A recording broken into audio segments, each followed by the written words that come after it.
जरा कल्पना कीजिए, हर दिन दुनिया के हर गुरुद्वारे में लाखों सिख एक पवित्र ग्रंथ के सामने शीश झुकाते हैं और उस एक शीश नवाने में वे संत रविदास जी को भी नमन कर रहे होते हैं। जी हाँ, जब भी कोई सिख गुरु ग्रंथ साहिब के सामने माथा टेकता है, वो केवल गुरु नानक देव जी को ही नहीं बल्कि संत रविदास जी की वाणी को भी प्रणाम करता है। और यही वो सच्चाई है जिसकी गहराई को आज भी बहुत लोग नहीं समझ पाए हैं। आज हम बात करेंगे संत रविदास जी, गुरु ग्रंथ साहिब और सिख धर्म की उस क्रांति की जिसे दुनिया अभी भी पूरी तरह नहीं समझती। संत रविदास 15वीं सदी के एक महान भक्ति संत थे। उनका जन्म वाराणसी में एक ऐसे परिवार में हुआ जिसे उस समय समाज निम्न जाति मानता था, लेकिन आध्यात्मिक ऊंचाई जन्म से तय नहीं होती। उन्होंने समाज को एक संदेश दिया, ईश्वर सबका है, कोई ऊंचा नीचा नहीं, प्रेम ही सच्ची पूजा है, भक्ति में जाति का कोई स्थान नहीं।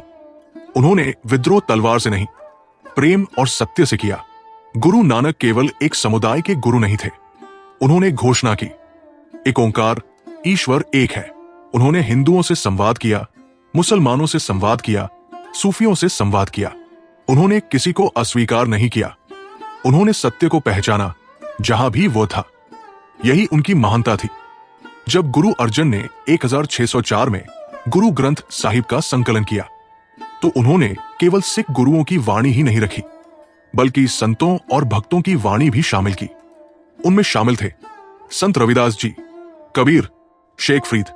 सोचिए, उस समय जब जाति व्यवस्था कठोर थी, एक गुरु ने उस संत की वाणी को, जो समाज में हाशिए पर था, अपने पवित्र ग्रंथ में स्थान दिया।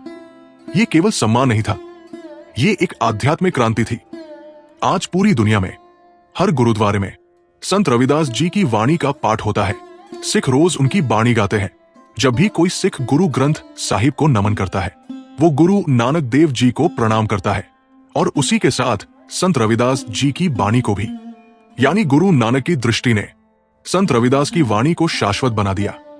संत रविदास जी का एक प्रसिद्ध शब्द है, बेगमपुरा शहर को नाव। बेगमपुरा एक ऐसा नगर जहां कोई जाति नहीं, कोई भेदभाव नहीं, कोई भय नहीं, कोई अन्याय नहीं। क्या ये वही सपना नहीं जो गुरु नानक ने देखा था? क्या ये वही विचार नहीं जो लंगर प्रथा में दिखाई देता है, जहां सब एक साथ बैठते हैं? ये समानता का संदेश था, मानवता का संदेश था।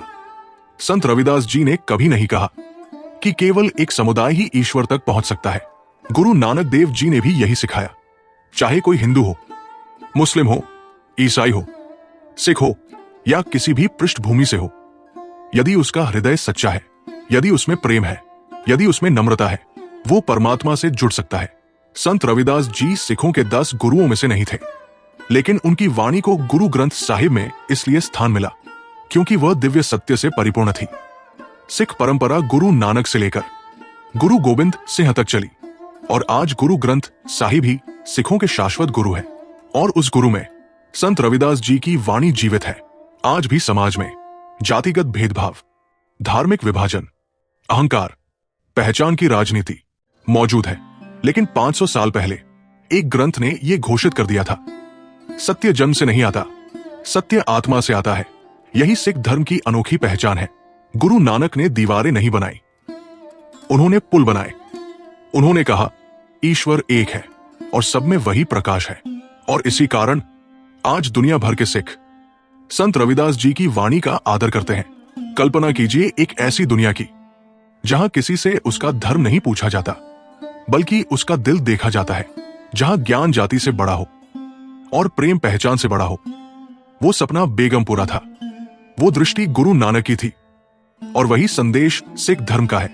यदि ये संदेश आपके हृदय को छू गया तो इस वीडियो को साझा कीजिए। लोगों को बताइए कि सिख धर्म केवल एक समुदाय नहीं बल्कि मानवता का संदेश है। वाहेगुरु जी का खालसा, वाहेगुरु जी की फतेह।